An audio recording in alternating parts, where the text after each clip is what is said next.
Dan alhamdulillah dari kerugian yang 2011 awal itu 2011 akhir saya udah bisa mengembalikan apa yang menjadi kerugian tadi itu. Tapi ya balik lagi karena SDM juga belum cukup, kemampuan manajerial saya juga belum mencukupi. Akhirnya di 2012 karena terlalu pede, peningkatan usaha bagus, keuntungan bagus, saya memberanikan diri untuk membuka usaha baru. Akhirnya 2012, 2013 itu bangkrut. Nah itulah pasang surutnya. Di 2014 saya berusaha untuk bangkit lagi dengan segenap kemampuan yang ada, karena saya udah terlanjur nyemplung di jamur dan ada fasilitas untuk produksi. Akhirnya hampir mau pindah usaha, tapi kok rasanya kalau pindah usaha itu saya harus memulai dari nggak nol lagi, tapi minus. Di jamur aja udah minus. Tapi sedikit demi sedikit 2014 saya memulai lagi. Akhirnya ya alhamdulillah sampai saat ini omsetnya udah mulai dari 2014 sampai sekarang ya udah, kalau diibaratkan tangga naik lah.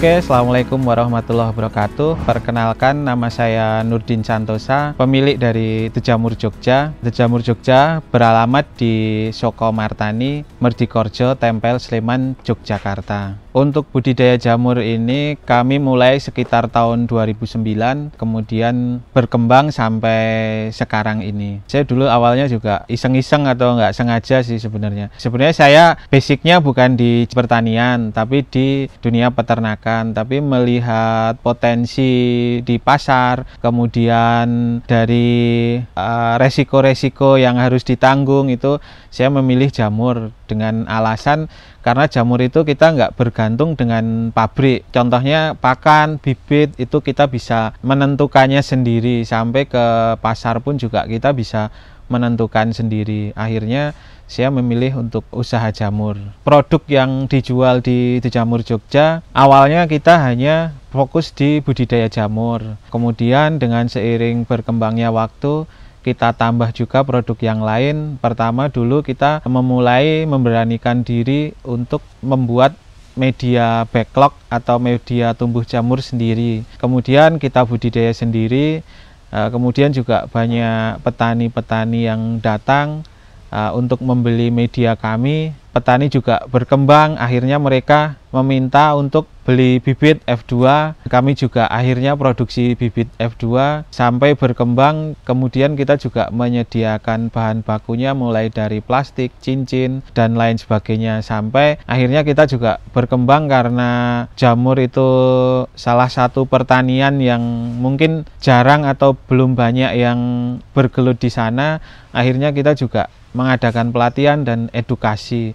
Edukasi di sini bisa dari, biasanya yang datang itu bukan hanya dari sekolahan, mulai dari PAUD sampai teman-teman dari mahasiswa juga ada, dari pemerintah juga ada yang studi banding di Tejamur Jogja. Untuk memaksimalkan harga, kita juga melakukan diversifikasi produk. Yang awalnya kita hanya produksi jamur segar, kita juga produksi keripik juga kita jual, kita kirim. Untuk penjualnya kita juga sudah melewati marketplace dari Shopee dan medsos-medsos yang lainnya.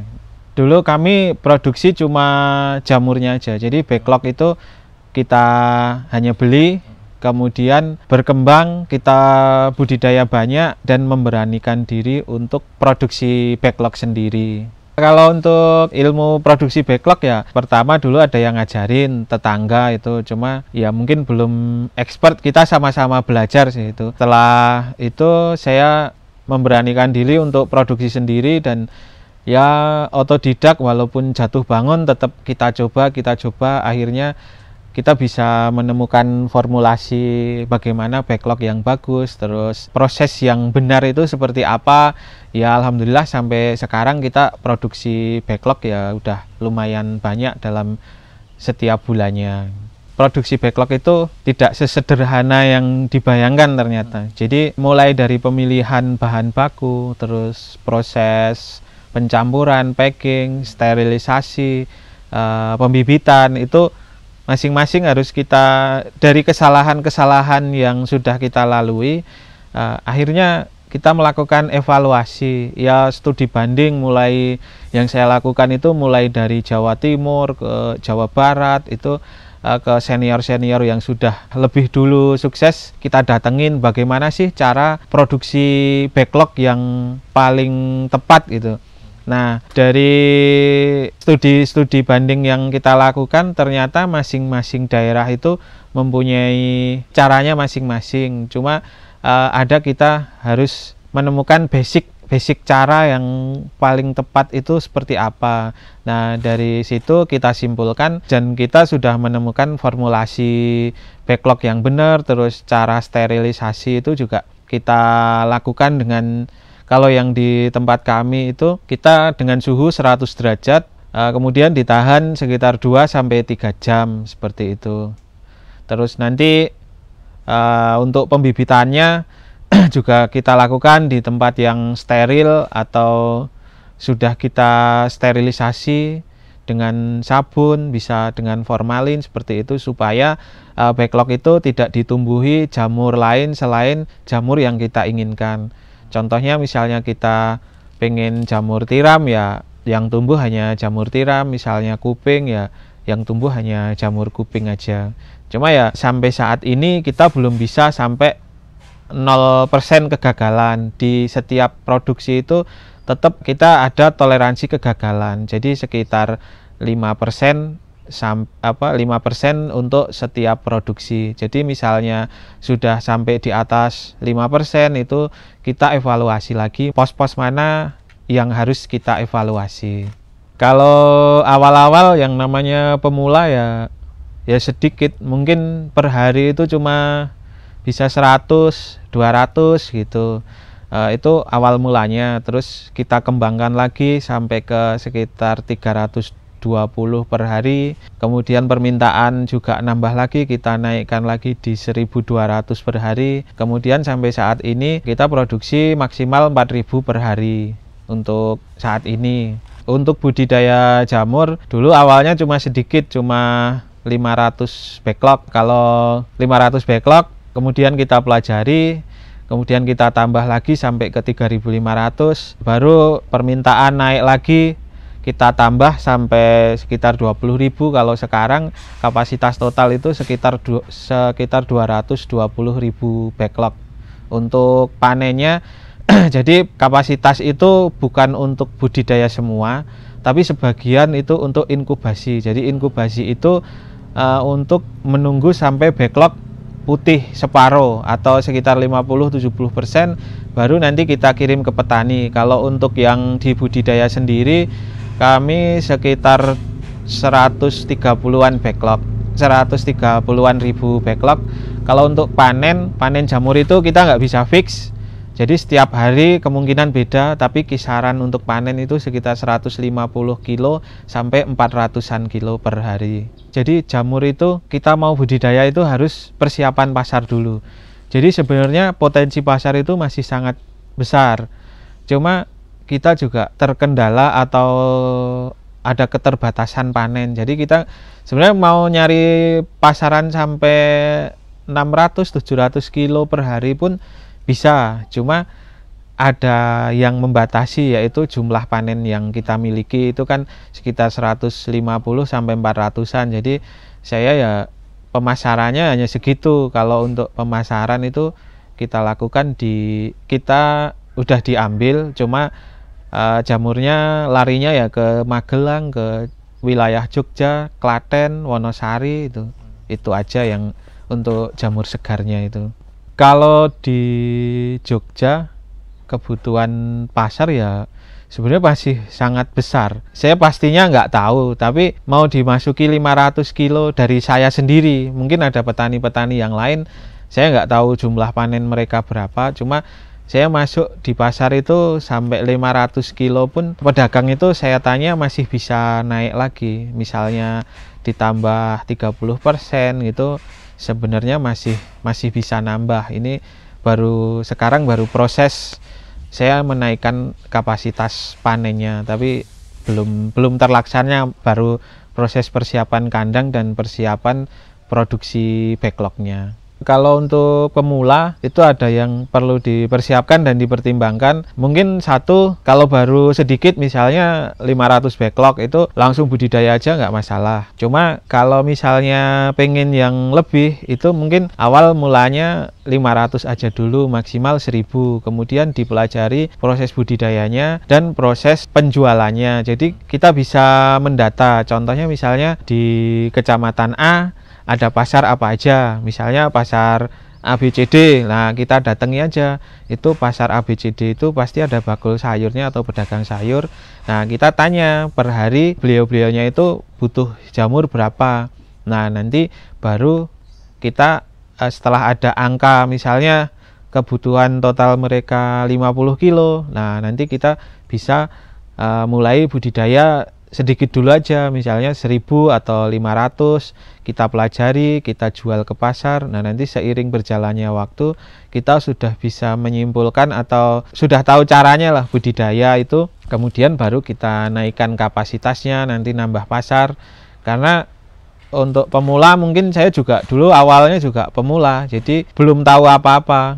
Makanya saya dulu memberanikan diri untuk mulai dengan 500 backlog, saya titip-titipkan ke pedagang. Contohnya sekarang kita udah punya kuantitas yang lumayan banyak, justru pedagang nanti akan datang sendiri. Jadi sudah nggak bingung mikirin pasar. Kalau untuk pemula mungkin yang terpenting di budidaya jamur itu satu pasar. Terus ada 3 lagi. Nanti ada, kita harus bisa menjaga suhu, kelembapan, dan kebersihan dalam proses budidayanya itu. Bisa kita sapu setiap hari, terus misalnya ada lamat-lamat itu ya dibersihin. Terus nanti untuk menjaga suhu kita mendesain kandang atau misalnya kita pakai ruangan kosong itu ya diusahakan aliran udaranya lancar tapi tidak terkena sinar matahari langsung. Kemudian untuk menurunkan suhu atau menjaga kelembapan lagi itu caranya dengan disemprot. Penyemprotan di sini bukan seperti nyemprot tanaman yang harus basah kuyup, tapi tujuan penyemprotan itu untuk menurunkan suhu. Jadi kita cukup menyemprotkan kayak embun. Yang jadi kendala di budidaya jamur, kalau kita baru proses budidaya, ya mungkin satu karena namanya mungkin pemula gitu, kita belum tahu suhu yang diinginkan dalam proses budidaya jamur itu suhunya berapa, kelembapannya berapa, terus cara memasarkannya itu seperti apa gitu. Jadi mungkin ya kita harus belajar di situ. Terus kendalanya yang lain pas proses budidaya mungkin hama. Jadi kalau untuk pembudidaya itu satu, kita harus menemukan supplier backlog yang bisa menjamin kualitas backlognya. Kalau bisa misalnya teman-teman pemula mau budidaya jamur itu usahakan supplier backlognya dia juga budidaya. Jadi dari pengalaman si penjual backlog atau pembudidaya jamur itu ketika ada kendala kita bisa sharing bareng. Salah satunya itu. Kemudian kendalanya yang kedua juga hama. Pas proses budidaya itu biasanya ada hama di budidaya itu, ada gurem, ada kepek, ada kayak lalat buah. Itu nanti jamurnya misalnya banyak lalat buah, itu kayak ada di bawah jadi jamur tiram di bawah tudungnya sini biasanya ada kayak larva apa singgat itu. Nah, tapi itu bisa diatasi. Nanti kalau memang udah parah ya terpaksa kita pakai insektisida. Biasanya kita panen semua dulu, dibersihkan tempatnya, kemudian untuk setelah dibersihkan semua bisa disemprot dengan lanet. Nah, nanti biasanya 2-3 hari udah hilang gitu. Cuma nanti ada penyemprotan lagi misalnya sudah terlalu parah juga biasanya kita pakai insektisida. Kalau untuk kendala pasar sih mungkin lagi ke awal tadi kita harus tahu pasarnya dulu. Jadi pasar tahu, baru proses budidaya. Atau misalnya kita mau iseng-iseng ya langsung budidaya aja dulu, nanti bawa jamur ke pasar. Cuma kan jamur itu masalahnya nggak awet, jadinya kita harus tahu pasarnya dulu, seperti itu. Ya namanya orang usaha, mungkin ya ada ujiannya. Kita pengeluaran itu pasti, modal yang harus kita keluarkan pasti, tapi hasilnya nggak pasti. Kalau udah bisa sih, adanya pasti sedikit atau pasti banyak. Tapi ketika kita mengawali sebuah usaha, ya mungkin karena saya keterbatasan modal, awalnya saya untuk mengurangi resiko, itu saya menjadi reseller dulu.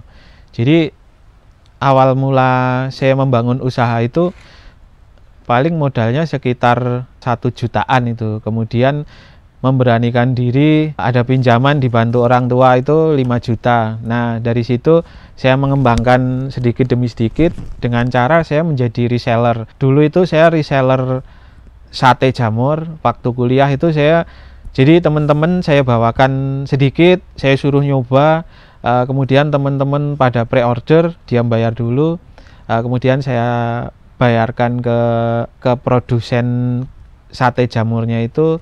Kemudian saya bawa produknya, ya alhamdulillah teman-teman responnya bagus, dapat untung, itu saya masukkan ke usaha. Kemudian saya menjadi reseller produk-produk untuk budidaya jamur. Contohnya ada mesin-mesin, terus ada ya banyak lah, itu ada bibit, saya juga menjadi reseller.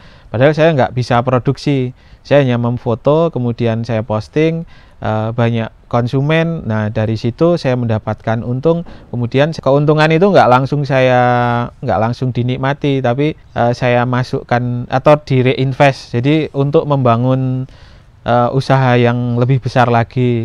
Kemudian sebagian untungnya juga saya belikan alat untuk mempercepat atau meningkatkan efisiensi di produksinya. Kalau untuk kendala berikutnya, setelah saya ya sedikit melengkapi peralatan, jadi perkembangan usaha itu nggak balance atau nggak imbang. Jadi usahanya terlalu cepat naik, tapi SDM-nya kurang. Akhirnya kan nggak sinkron. Jadi ada gap terlalu jauh. Omsetnya besar, cuma mengelola omsetnya itu saya belum bisa waktu itu. Jadi, nah di situ biasanya hanya pesanan ribuan sampai pesanan puluhan ribu. Saya memberanikan diri untuk meningkatkan kapasitas.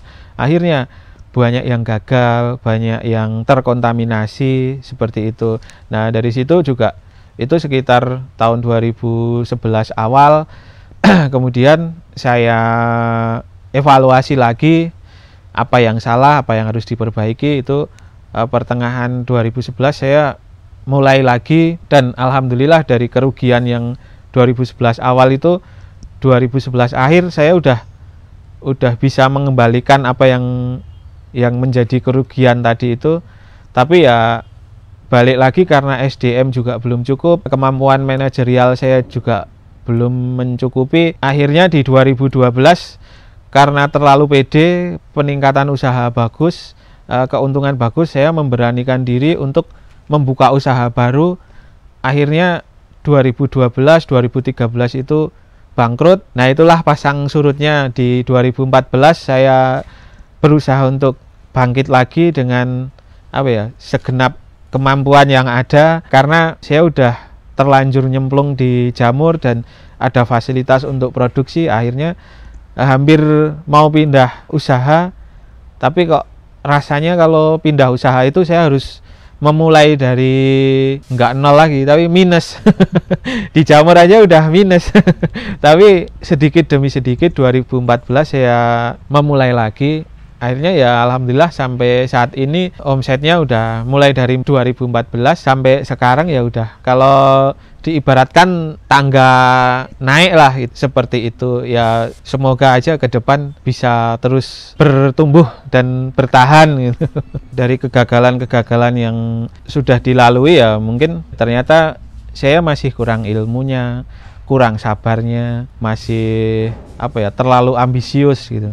Karena yang namanya usaha itu pasti kan butuh proses. Jadi ya mungkin ada ilmu shortcut gitu. Cuma saya nggak menguasai itu, jadi ya mungkin saya memang harus menikmati proses kegagalan itu dan mengevaluasinya, akhirnya menemukan titik terbaik atau formulasi terbaik. Nah, di situ saya bisa memetik hikmah bahwa sebuah usaha itu ya kita butuh sebuah proses untuk mencapai titik tertentu. Dan kita sebaiknya kita punya mentor.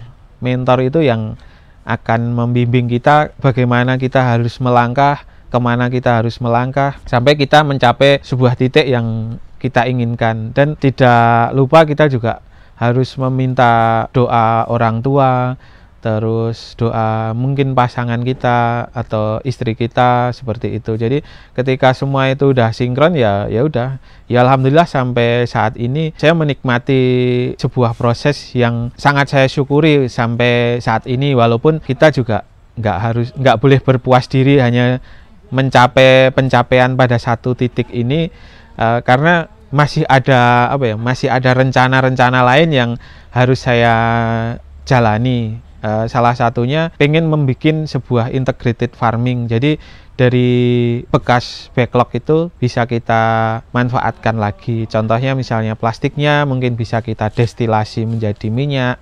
Terus bekas backlognya bisa kita manfaatkan untuk media cacing. Nanti cacingnya mungkin bisa untuk dijual hidup atau bisa untuk pakan ikan. Nah, nanti untuk casingnya bisa untuk dijual atau untuk pupuk ke lahan sendiri, karena di sini juga banyak pertanian sayur-sayuran, pertanian salak itu banyak. Ya mungkin itulah kita harus menikmati sebuah proses perjalanan itu. Ya mungkin buat teman-teman pemula atau yang sudah menjalani usaha jamur, misalnya butuh produk-produk di Tejamur Jogja, misalnya plastik, bibit, cincin, atau mungkin backlog dan lain sebagainya, bisa follow di Instagram saya, Tejamur Jogja. Kemudian saya juga ada channel YouTube Jamur Jogja, dan kontak WA saya nomornya 085 292 986 203. Alamat kami di Desa Sokomartani, Merdikorjo Tempel, Sleman, Yogyakarta. Ya buat teman-teman, motivasi dari saya mungkin nggak harus di usaha jamur atau di bidang usaha apapun, karena saya juga ada usaha lain selain jamur. Sepatutnya mungkin kita jangan berputus asa. Apapun yang kita alami, baik itu ujian, mungkin kerugian, atau mungkin kita pengen berkembang, itu kita harus selalu termotivasi bahwa ketika kita mau berusaha pasti ada jalannya. Kemudian nikmati aja sebuah proses itu. Yang penting kita punya tujuannya itu mau kemana sih. Misalnya mau sampai ke titik A, setidaknya ketika karena kita tidak termotivasi itu karena mungkin kita nggak tahu poin yang mau kita tuju itu apa, dan caranya untuk menuju sebuah titik itu apa. Jadi mungkin motivasinya kita harus menambah ilmu, tetap semangat, jangan putus asa. Karena dalam sebuah usaha itu moto kami, berkembang itu adalah keharusan. Kita harus terus berkembang. Ibarat kita naik sepeda, ketika sepeda itu tidak kita kayuh, pasti kita akan rubuh. Jadi semoga terus berkembang dan bertahan dalam setiap usaha teman-teman semua.